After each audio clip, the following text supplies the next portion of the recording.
When you go to Allah, Allah comes to you, and so does the creation. Everything you're running after, you get it when you run to Allah. When you love the giver more than the gift, then and only then will you be gifted. When you love the giver more than the gift, then you will be gifted. Assalamu alaikum. أعوذ بالله من الشيطان الرجيم. بسم الله الرحمن الرحيم. والصلاة والسلام على رسول الله وعلى آله وصحبه أجمعين. من يهده الله فلا مضل له ومن يضلل فلا هادي له وأشهد أن لا إله إلا الله وحده لا شريك له وأشهد أن محمدا عبده ورسوله رب اشرح لي صدري ويسر لي أمري واحلل عقدة من لساني يفقه قولي. You know why I get overwhelmed when I look out? Because I realize that all of us are here for one reason, inshallah. We're all here joined together for La ilaha illallah. And that is powerful. We are all here because we realize that there's nothing worthy of our worship. There's nothing worthy of our ultimate love and our ultimate fear and our ultimate dependence and our ultimate hope except for our Creator. And that is powerful. Allahu Akbar. I want to talk today about some stories that are not just stories. Allah subhanahu wa ta'ala in His book relates to us the inspirational stories of a number of people, of those people who are nearest to Allah.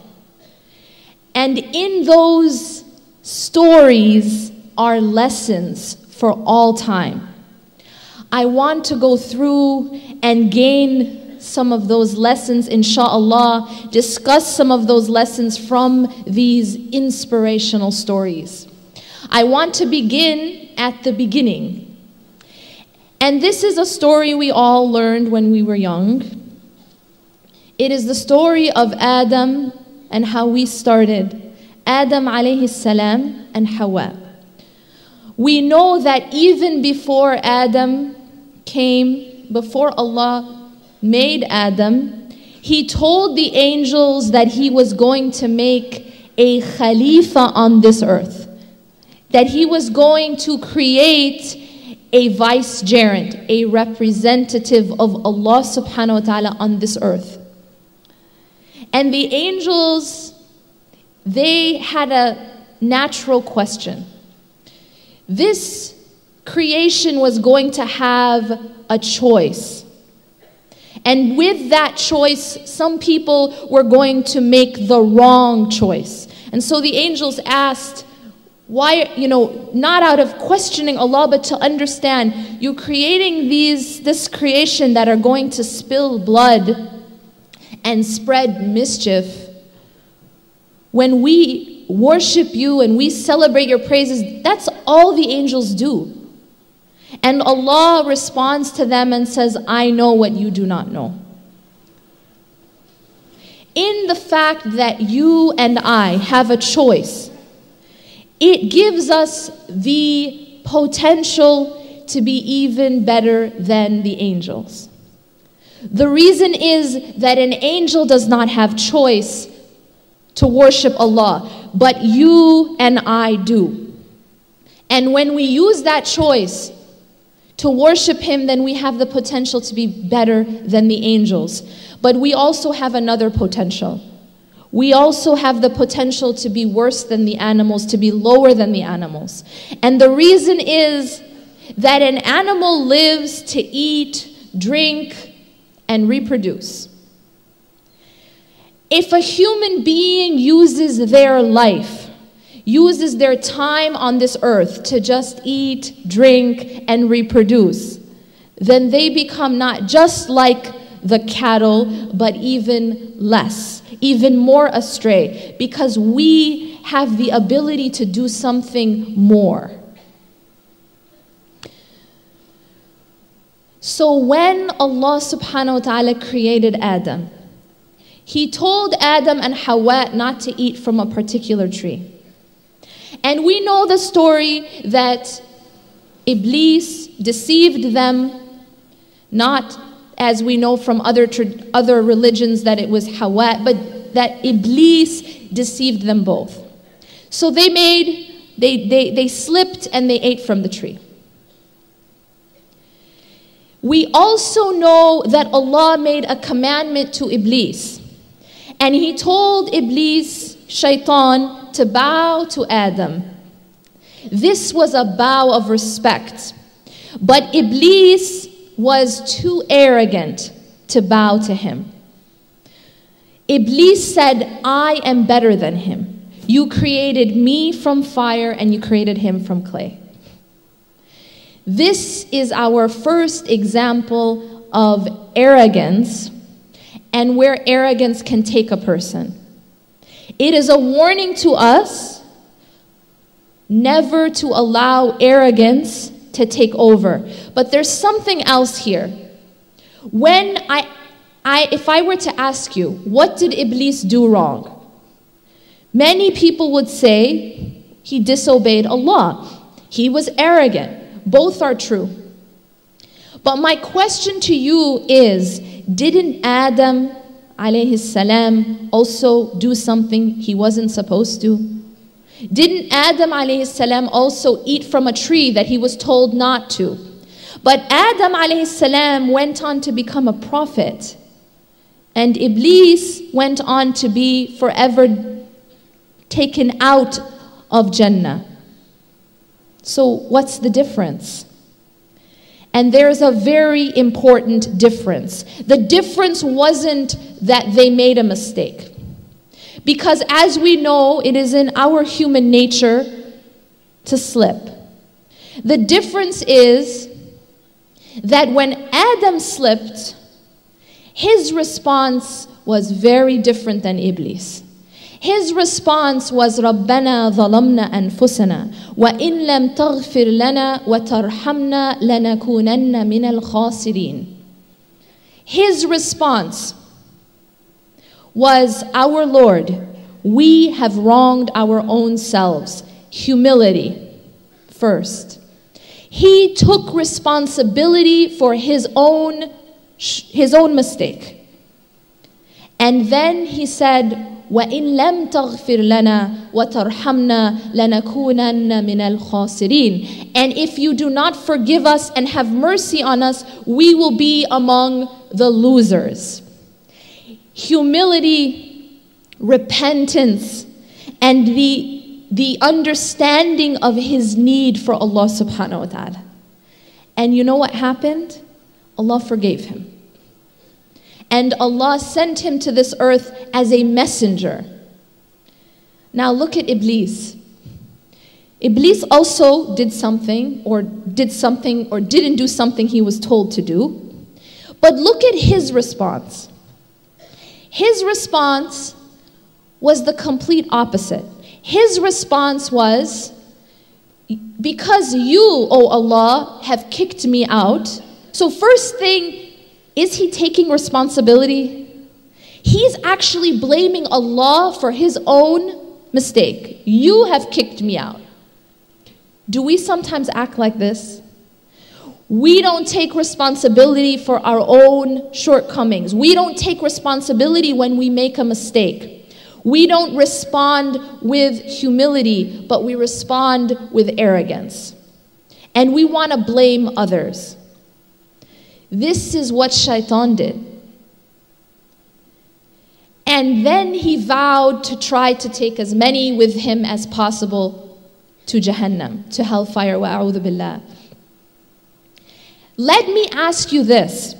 After Iblis had made the mistake that he made, had he humbled himself and repented to Allah subhanahu wa ta'ala, do you think Allah would not have forgiven him? Allah is Ar-Rahman Ar-Rahim, At-Tawwab. Allah's mercy, He says, prevails over His wrath. But we have to seek it, and we have to humble ourselves. This is a lesson for us. Allah told us this story as a lesson for us, not to despair. Because even the word Iblis comes from Ablasa, which means to despair.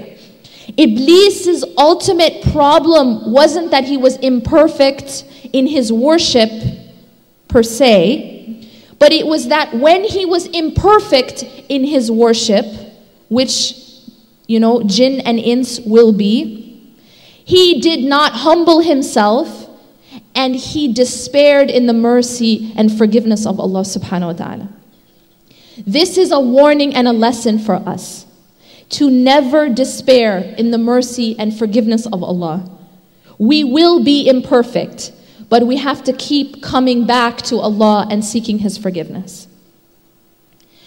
When we study the lives of the prophets, peace be upon them all, we realize something across the board with all of them.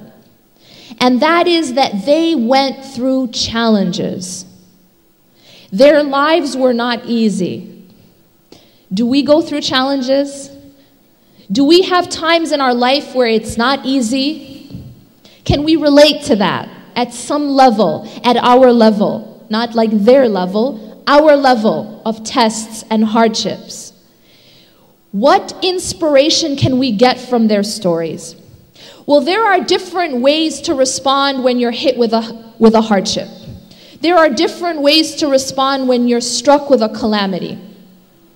One of the problems is that often when we are struck with a hardship or a calamity, we may know, yes, this is a test.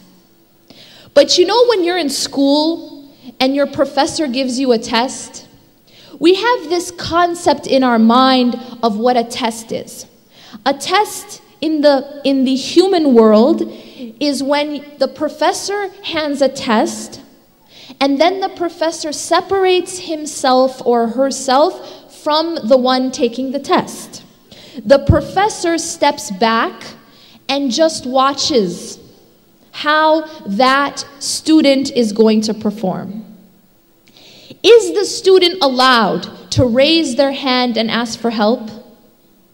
You can't raise your hand and say, "Oh, professor, I don't know how to do this problem. Can you help me out?" Because that would be considered cheating. Now, we deal with Allah subhanahu wa ta'ala in a very similar way. When we're faced with a challenge and we know it's a test, we tell ourselves, okay, we brace ourselves and we say, okay, I got this.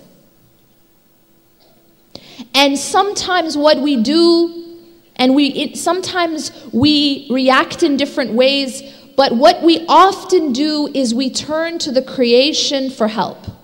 Our immediate response when we're hit with the hardship is to turn to the created world for help.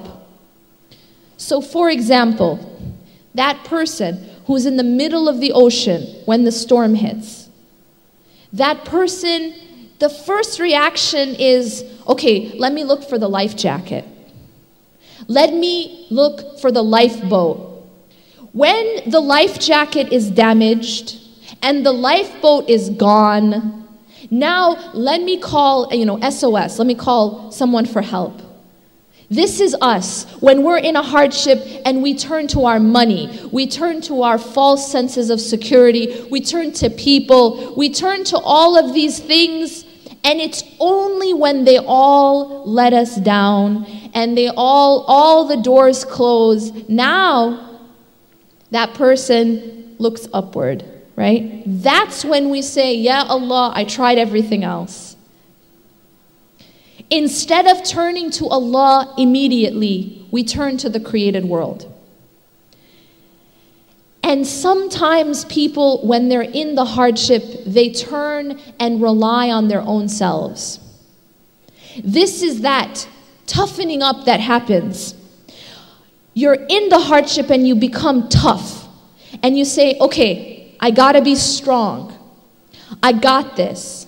And you depend on your own self. Because you think that you're not allowed to raise your hand and ask for help. Because this is a test. I'm on my own. That's how we feel. And Allah is watching me to see how I'm going to perform, and I can't raise my hand and ask for help. This is completely missing the point. The very reason why Allah gives us that test, the very reason why He gives us those challenges is so that we raise our hand and ask for help. It is so that we turn back to Him and we acknowledge, as Adam alaihissalam acknowledged, that we are in desperate need for Allah. And without Allah's help, we will be among the losers. Without Allah's mercy and forgiveness. When we examine the stories of the prophets, peace be upon them, how did they respond?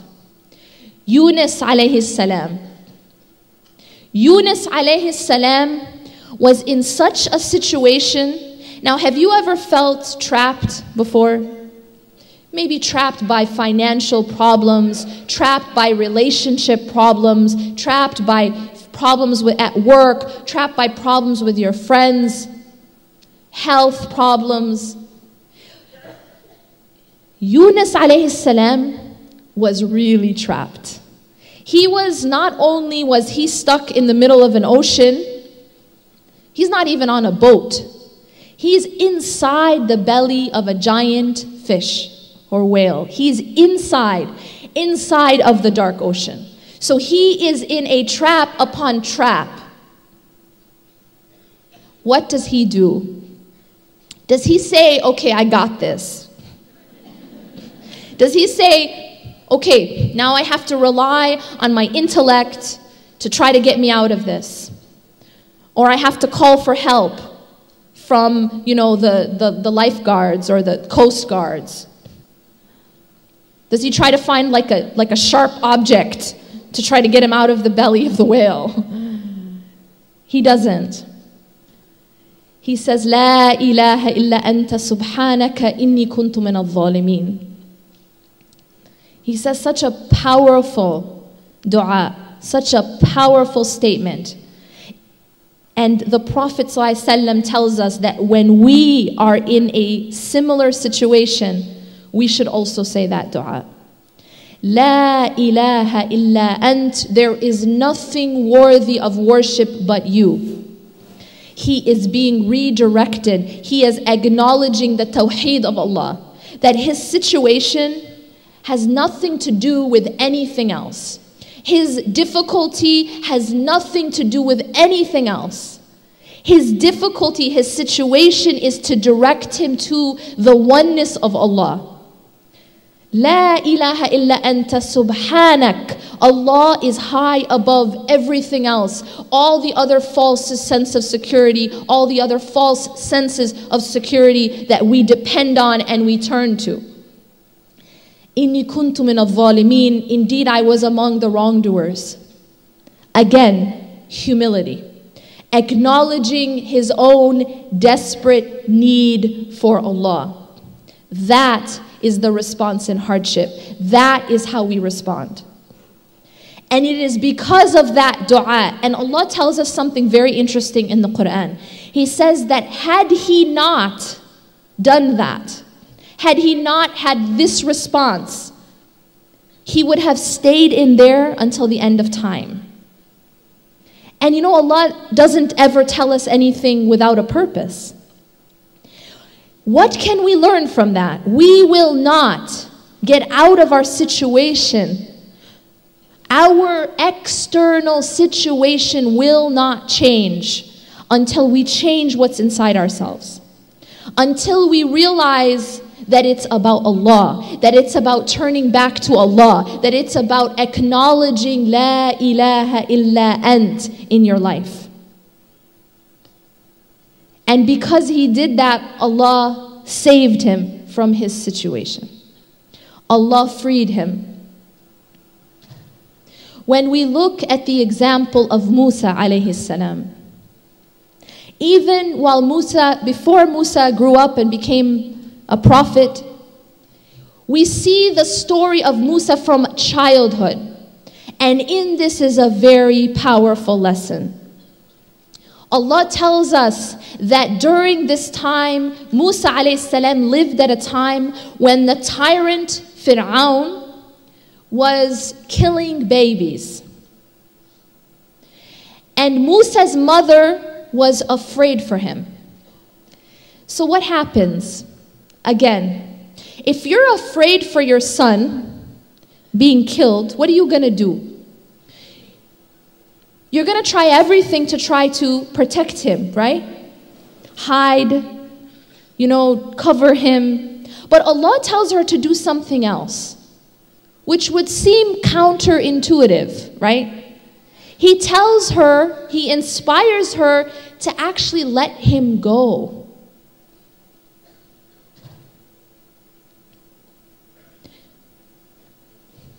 To actually let him go and put him in the river. Can you imagine for a moment the amount of trust that you would have to put your child in the river? As a mother, can you imagine that? Her trust in Allah was so strong that she knew that Allah would take care of him. But can you imagine how much trust that took? That is tawakkul. You want to understand what tawakkul is in your life? When Allah tells you to do something, but inside your desires, they want you to do something else. But do you trust Him? When you're afraid and you don't know how things are going to turn out, do you trust Him? So she let him go. And it's a very, very deep lesson. That when you give up something for the sake of Allah, when you let go of something for the sake of Allah, Allah always brings it back to you in some other form. In a better form, in this life, in the next life. But it takes trust. So she lets him go in the river, and look at the wisdom of Allah subhanahu wa ta'ala.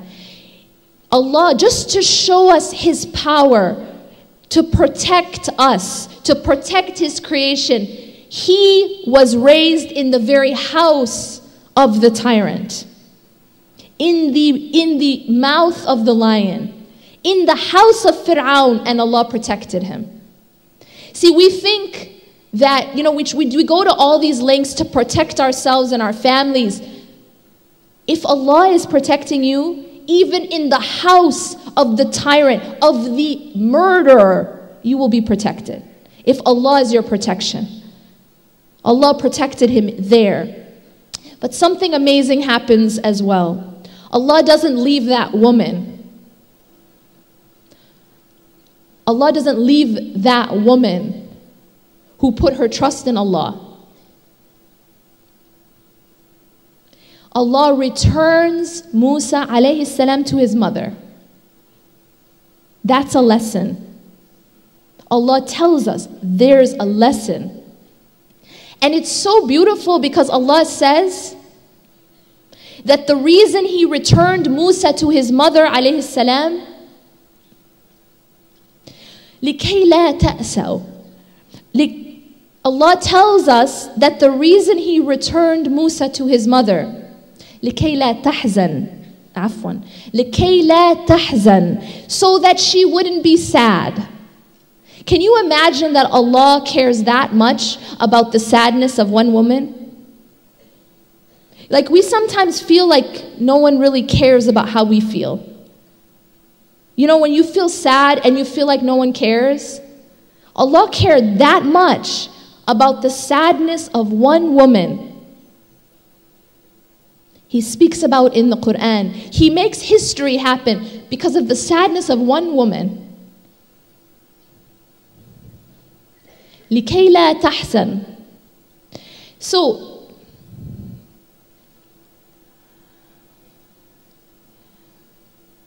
كي تقر عينها ولا تحزن. This is what the ayah says. So that her eyes, so Allah subhanahu wa ta'ala would give her, so that, you know, the coolness of her eyes, He would give her that, and that she would not be sad. And there's another reason that Allah says, وَلِتَعْلَمَ أَنَّ وَعْدَ اللَّهِ حَقٌّ. And so that she would know that the promise of Allah is true. So powerful. He returned Musa to her so that she could be happy, and so that she wouldn't have to be sad, and so that she would know that the promise of Allah is true. What's that promise? That promise is when you put your trust in Allah, when you let go for Allah, He'll bring it back. Allah will always reward you and take care of you and replace what you give up for His sake with something better. Wallahi, it's the truth. Musa alaihissalam was trained by Allah subhanahu wa ta'ala. Allah says that He raised him. لِتُصْنَعَ. That Allah says Allah was training Musa alayhi salam. At the very beginning of his training, as we're told in Surah Taha, Allah addresses Musa alayhi salam directly. And He tells him a few things. First, He introduces Himself to Musa alayhi salam. That I am Allah. And I am your Lord. And then immediately Allah tells him, فَأَقِمِ الصَّلَاةَ لِذِكْرِي. This shows us the importance of salah, the importance of dhikr, the importance of remembering Allah. This is one of the first commandments given to Musa alayhi salam. He introduces Himself. He lets Musa know that He is the Lord, and then He commands him to remember Him through salah. We need to understand that that is the foundation of our relationship with Allah.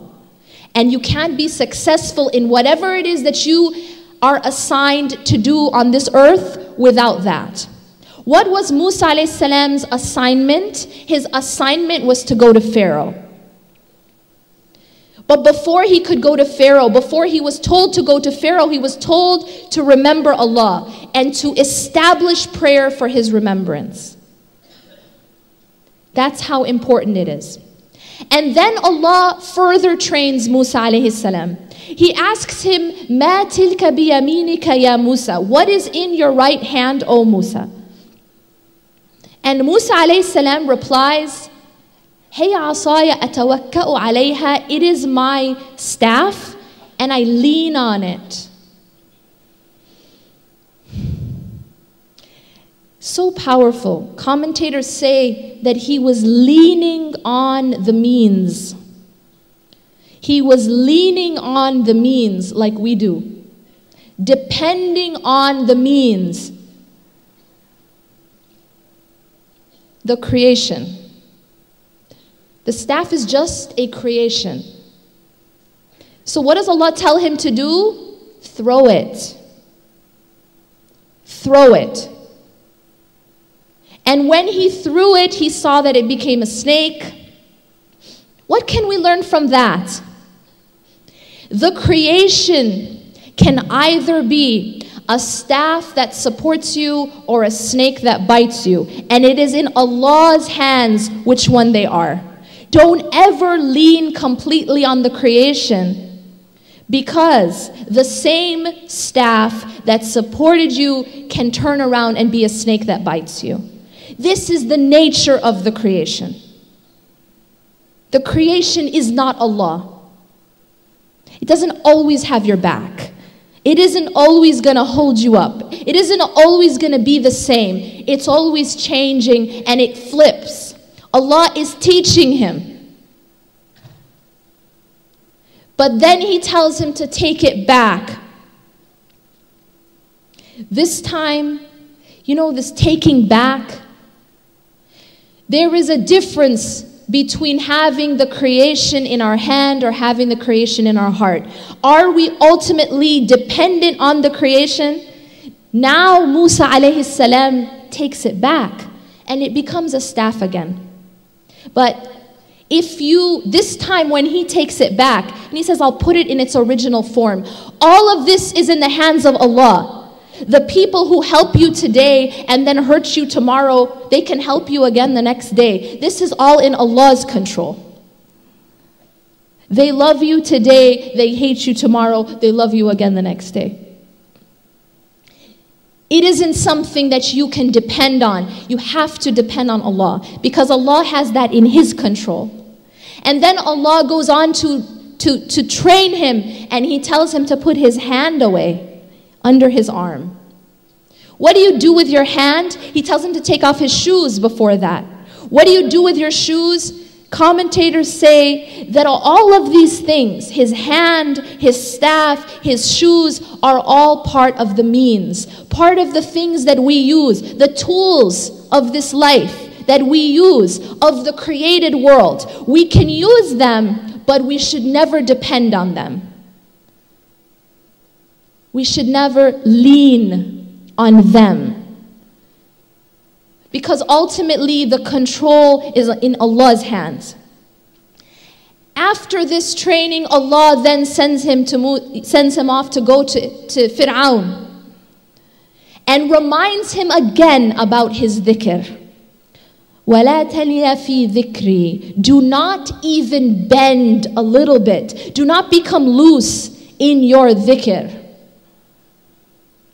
We cannot be successful if we become loose in our dhikr, in our remembrance. We can't even bend in it. We have to remember Allah and remember Him a lot. Kathiran, a lot. Now if you fast forward, you see something else amazing that happens with Musa alayhi salam. Now he got all this training from Allah. Allah raised him. Now Musa alayhi salam is put in a situation. He's trying to escape Fir'aun and his army with Bani Israel, and he ends up at the Red Sea. And behind him is the army of a superpower and a tyrant who wants to kill these people. And in front of him is this blockade of a Red Sea. Can you imagine this situation? Have you ever felt trapped before? He's trapped. He's trapped. And it's closing in on him. And if we're in that situation, what would we think? We would respond most probably very similar to how Bani Israel responded. Inna la mudrakun. We will surely be overtaken. They freaked out.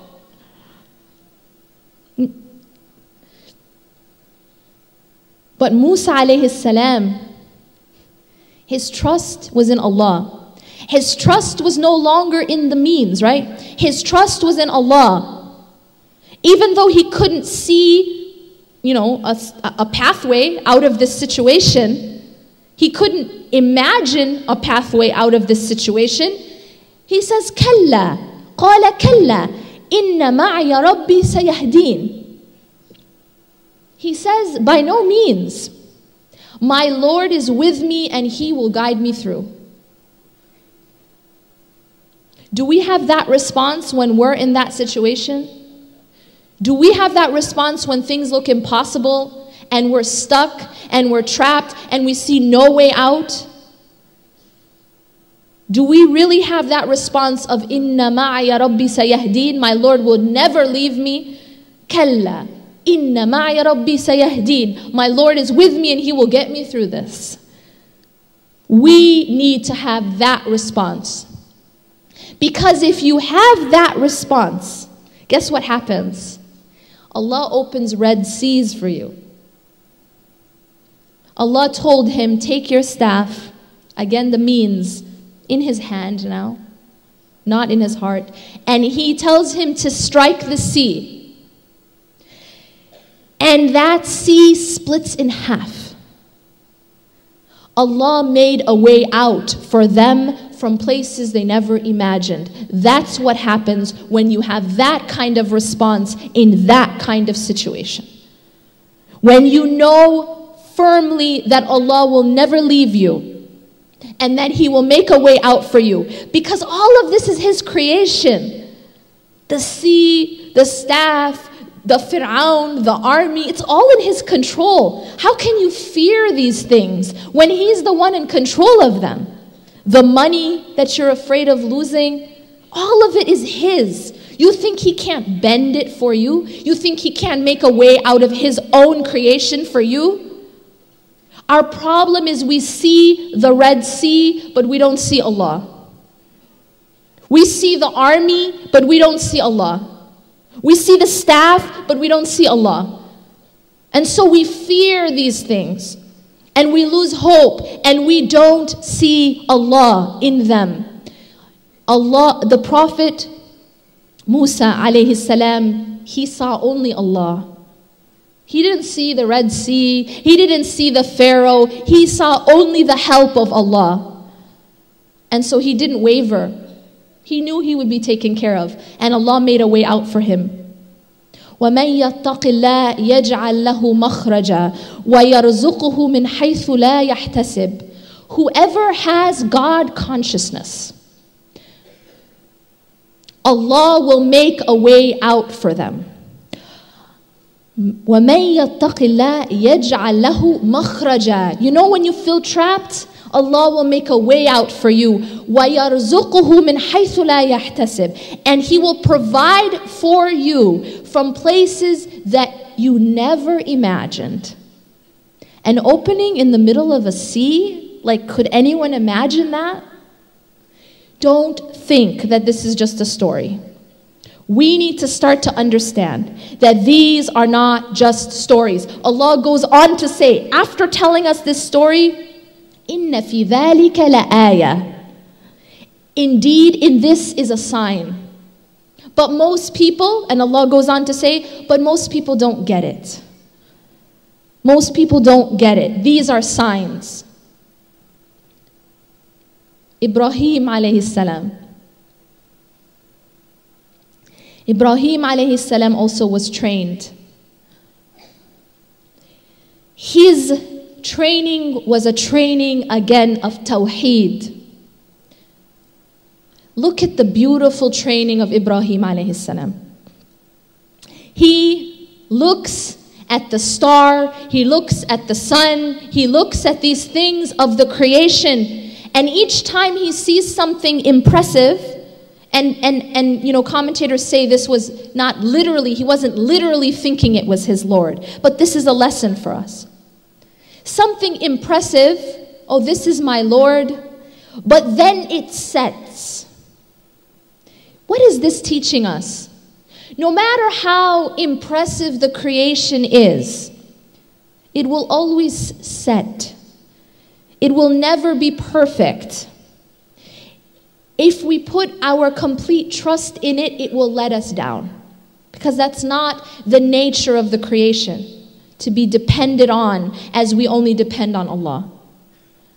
And so he goes through each one, and finally he says that he turns to Allah and realizes Allah is the one who never sets. Allah is the one who is perfect. Now later on, Ibrahim alayhi salam is being thrown in a fire. So powerful. Like Musa alayhi salam, who's standing in front of the Red Sea and has a superpower army behind him. Now Ibrahim alayhi salam is being thrown in a fire.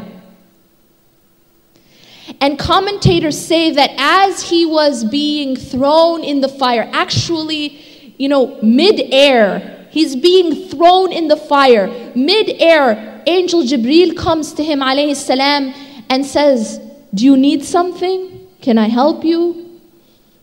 Can you imagine our situation if we're about to be thrown in a fire and the angel comes and says, "Can I get you some? Get me out of here. That's what you can do for me." Do you know what he says?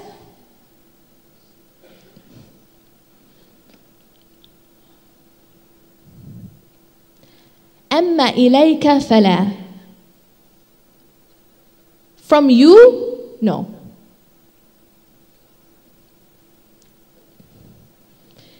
From you, no.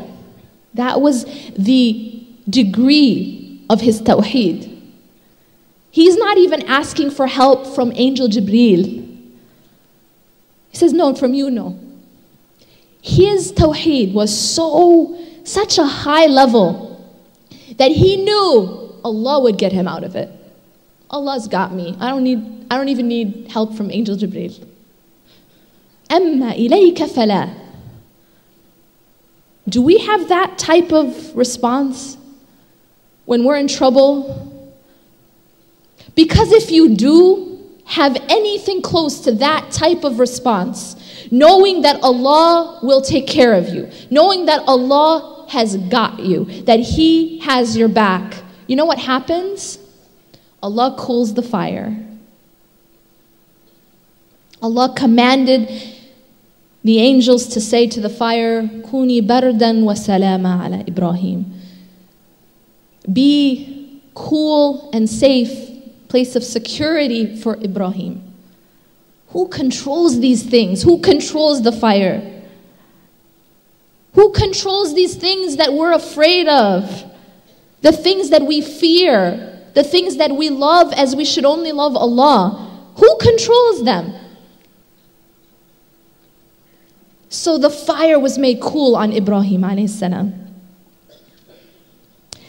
You know, we all go through hardship. Inshallah, we'll never have to be thrown in fire. However, we have social fires, we have emotional fires, we have financial fires, we have psychological fires, family fire. We have all of these types of fires. And when we're being thrown in those fires, which we will for sure be thrown into at some point in some level, how do we respond? Do we really believe that Allah can make those fires bardan wa salama on us? Do we really believe that if we turn to Allah, He can make those fires cool and secure for us? If we believe that and we ask Him and we turn to Him, that's exactly what He can do. Even within the hardship, you can have peace inside. Inside can be bardan wa salama. Inside can be cool and secure. Even when outside all you see is fire. It doesn't have to burn you. It doesn't have to harm you. It doesn't have to kill you. It's all in Allah's control. But where is our heart turning? Where do we turn for help? Where do we turn for security? Where do we turn for refuge? He wouldn't even turn to Angel Jibreel alaihissalam. أَمَّا إِلَيْكَ فَلَا. It's Allah. This is La ilaha illallah. And then Ibrahim alayhi salam, his training continues. He gets older and he's trying and he wants a son for so long. Finally, Allah gifts him with a son. And then what happens? This was perhaps the most beloved person to him. And Allah subhanahu wa ta'ala has him see in a dream that he's slaughtering his son. Have you ever reflected about this? Why? Why? You think Allah needs him to slaughter his son? Why? What is Allah doing? We even know already that the intent wasn't to actually kill his son. So what is it about? By agreeing, by accepting to slaughter his son, what is he really slaughtering?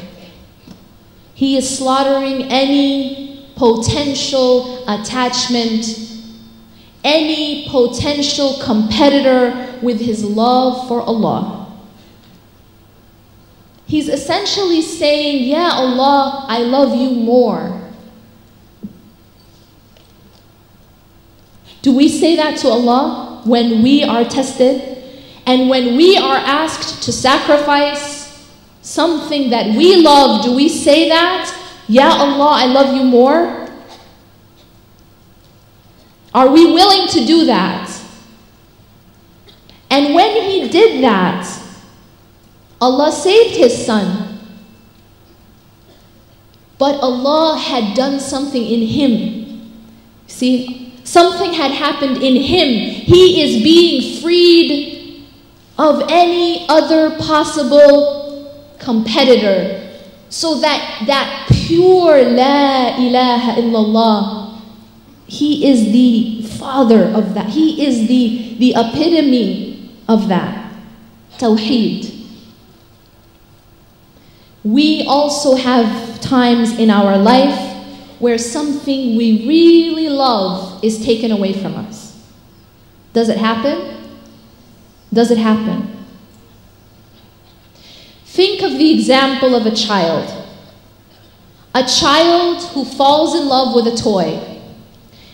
And that child loves the toy so much that the child completely loses perspective.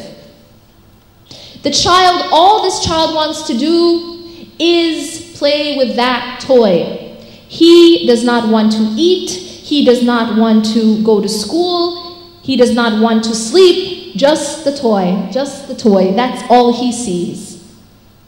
What does a loving parent do in this situation? The child does not understand how he is hurting himself because of his obsession with the toy. What does the loving parent do in this situation? He or she takes away the toy. What happens when he takes away the toy? Now the child can refocus and realize that he still needs to eat and go to sleep and go to school. Sometimes in our lives, Allah gives us gifts, and we start to become so focused on the gift. Sometimes it is our spouse, sometimes it is our children, sometimes it is our money, sometimes it is our status or our power. And we become so focused on the gift that we forget and we lose focus and we lose perspective. And we are hurting ourselves. Allah saves us from that at times by taking it away. This is why it happens. And if our response is proper, is correct, then we will refocus and come back to Allah. After that happens, Allah can give back to you your gift or better than it. But the point here is there's something greater than the gift. What is it? It's the fact that He took away your negligence and your distraction and your dependence on other than Him, and He gave you complete dependence on Him. So there's something more important than the gift being taken and the gift being given back or not. And that is that He gave you back that love for Him. He gave you something priceless, something worth even more than the gift that you were so in love with. Now He gave you focus, dependence, and ultimate love on Him. Look at the story of Hajar. Again, the story. She's also in a very hopeless seeming situation. She is also in a situation where you can't imagine a way out. She's in the middle of a desert. And she has a young baby. And they are, thirsty. What does Hajar do in this situation? Well, we know that Hajar was depending on Allah. But does she just sit there? Does dependence on Allah mean that I don't ever act? No. Because dependence on Allah is in the heart. Tawakkul is an act of the heart. It isn't an act of the limbs. Your heart can be completely dependent on Allah while you're still acting. So she gets up and she runs. She strives hard. This process between Safa and Marwa is even called sa'i, which means to strive. She strove hard. It isn't easy to walk that distance, let alone run that distance. When you're dehydrated and in the middle of the desert, there's no cover like there is now.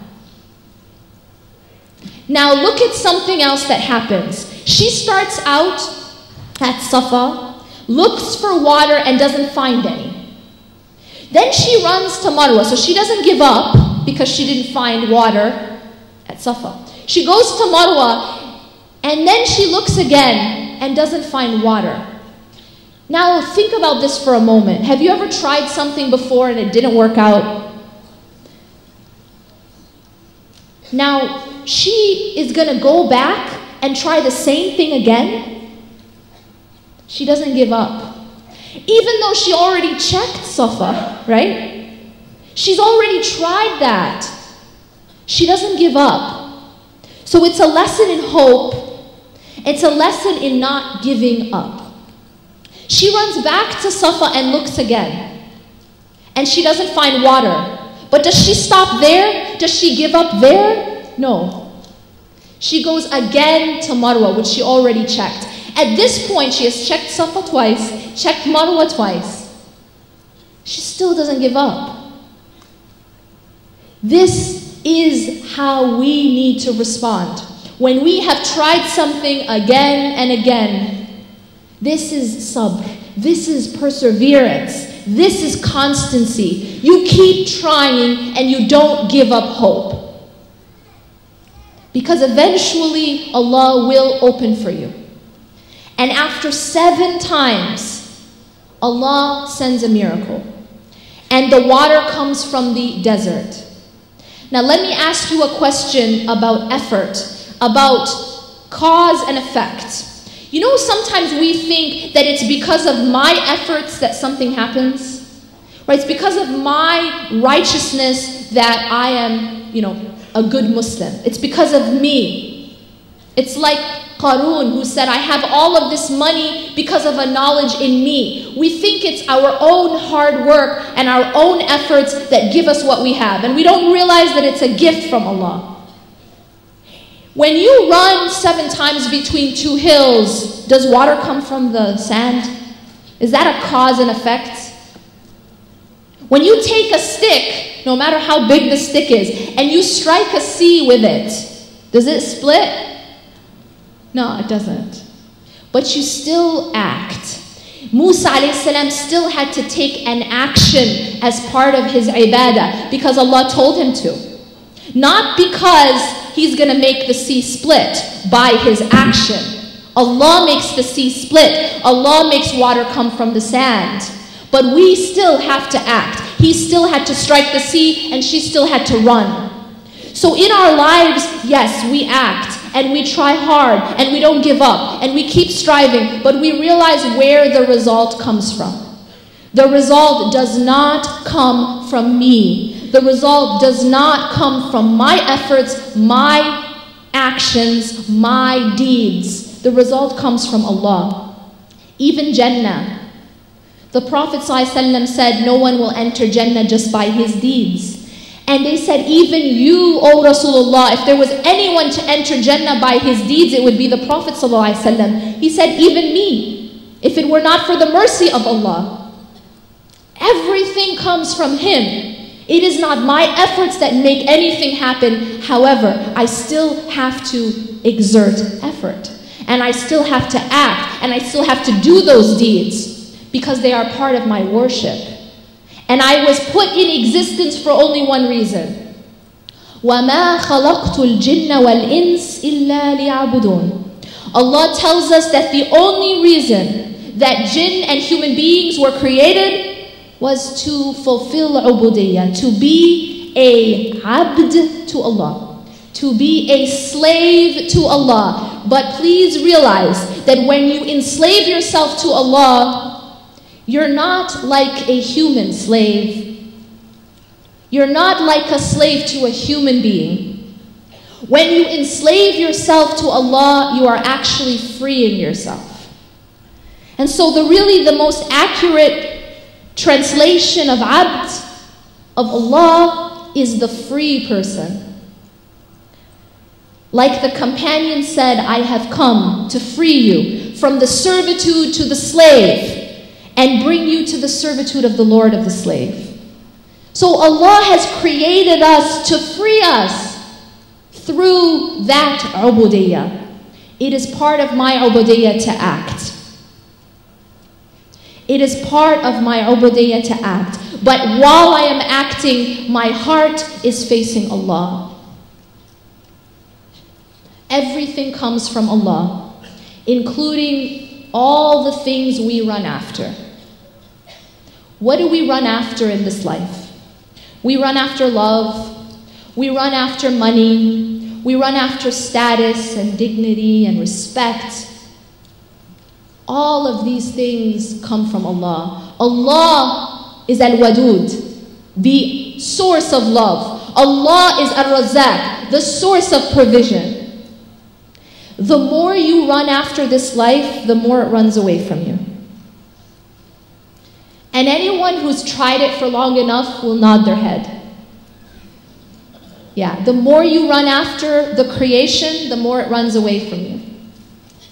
This is the design of the Creator, not by accident, because it brings us back to run to Him. It redirects us, because I keep trying to run after these things. I keep trying to run after the love of people, but I'm not getting it.